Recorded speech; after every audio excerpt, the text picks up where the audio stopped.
Few friends, strong mind. Stoic Lessons on Solitude and Strength. Be still. Be strong. Be stoic. Part 1. Hook and Inner Conflict. Have you ever noticed that the quieter your life becomes, the more people seem to drift away?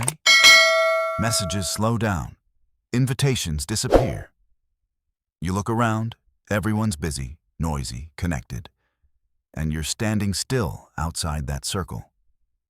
And then you ask yourself, am I living the wrong way? Ethan Miller once asked that question. A 32-year-old man living in Los Angeles, the city of lights, of polite smiles, of conversations that never go deep. He used to try to be the easy one. He laughed when he wasn't amused, nodded when he didn't understand, listened to stories that no longer related to his soul. All just to avoid being the one left out. But the more he blended in, the lonelier he felt. The laughter around him wasn't sound anymore. It was a wall separating him from the world. One night, after the party ended, he looked at himself in the mirror, tired, empty, meaningless. And in that silence, he realized, maybe his quietness wasn't a flaw. Maybe having few friends wasn't proof of weakness, but proof of awareness. Marcus Aurelius once wrote, "He who lives in harmony with himself will never be truly alone." Tonight we will walk through 4 Stoic lessons, 4 doors that lead you from loneliness to strength, from noise to stillness, from disconnection to inner mastery. Part 2. Stoic Insights, 4 Laws. Insight I. Depth cannot live in shallow waters. One afternoon, Ethan sat with old friends. Their talk circled around gossip, celebrities, new movies, scattered laughter. He sat there trying to blend in, but with every minute he felt further outside. When he asked, "Do you ever feel like everything's just too loud?" The table fell silent for 2 seconds. Then someone laughed. "Bro, you think too much." Ethan smiled, but another voice inside whispered, "No, I don't think too much. I just think deeper." Marcus Aurelius wrote, "The soul becomes dyed with the color of its thoughts." If your mind is deep, you cannot breathe in shallow waters. Those who bond easily often chase instant pleasure. But if you seek truth, honesty, real connection, you won't fit where things are shallow.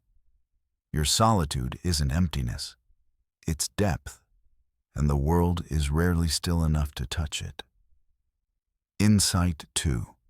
Solitude is the training ground of self-control. Ethan once feared silence.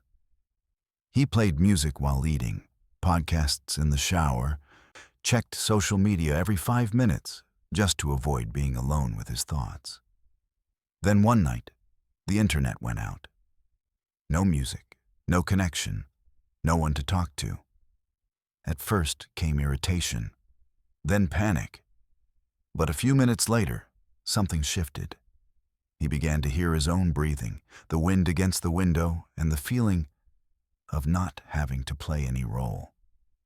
Epictetus taught, "If you wish to improve, be content to be thought foolish." The world follows the crowd not out of love for people, but out of fear of itself. Silence forces you to face your mind, to confront the fears you've hidden. And that's where strength is built.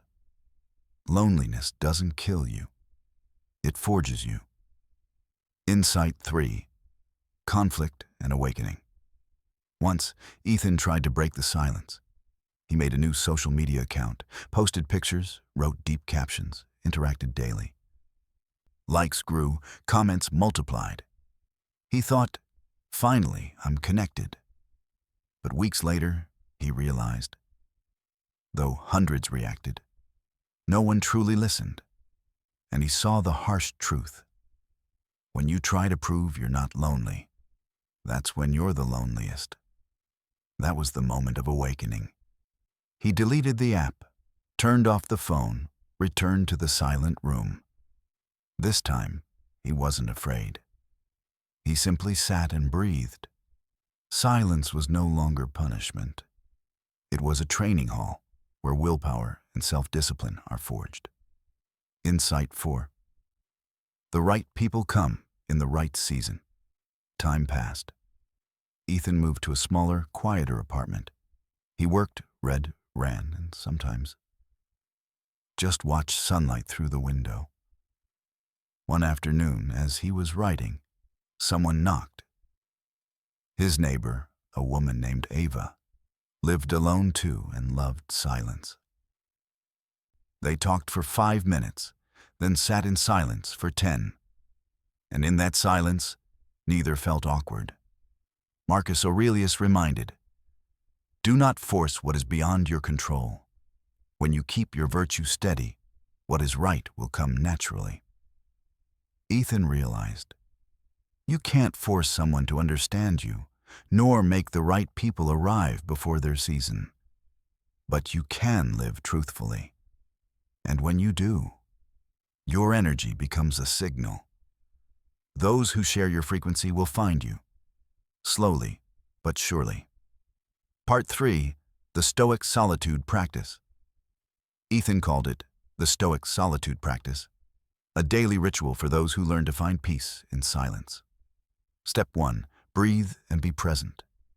Each morning when you wake, don't touch your phone.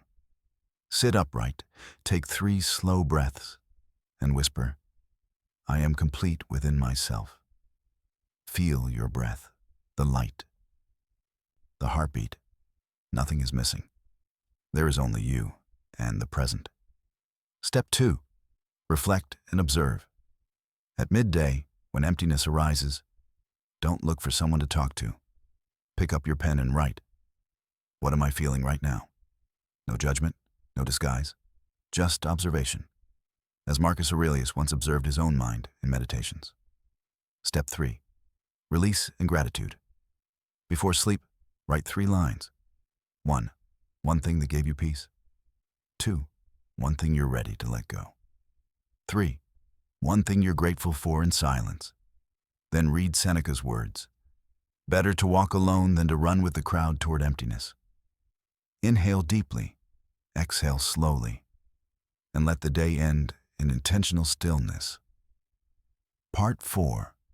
Reflection and stillness. Tonight, the city still glows. But inside that small room, Ethan sits on the floor, watching the light reflect on the window, and smiles. He once thought life only had meaning when surrounded by people. Now he knows. Meaning appears when you no longer fear being alone. He thinks of Einstein, who needed solitude to create, of Marcus, who kept calm amid power, of Seneca, who chose silence in the palace, and of Epictetus, a slave, yet free in his mind. They all knew one truth. Strength is not found in the crowd, but in the stillness of the one who knows himself. Loneliness is no longer the enemy. It is the mirror of the mind, the place where you learn to love yourself without proof, where you stop seeking approval and start becoming the answer. If today you find yourself alone, don't see it as emptiness. See it as the space of power. One day when you stand firm in stillness, the ones meant for you will come. Not to save you from solitude, but because they recognize the light within you, the light that appears only when the mind is finally calm. Silence is the proof of strength. Be still. Be strong. Be stoic.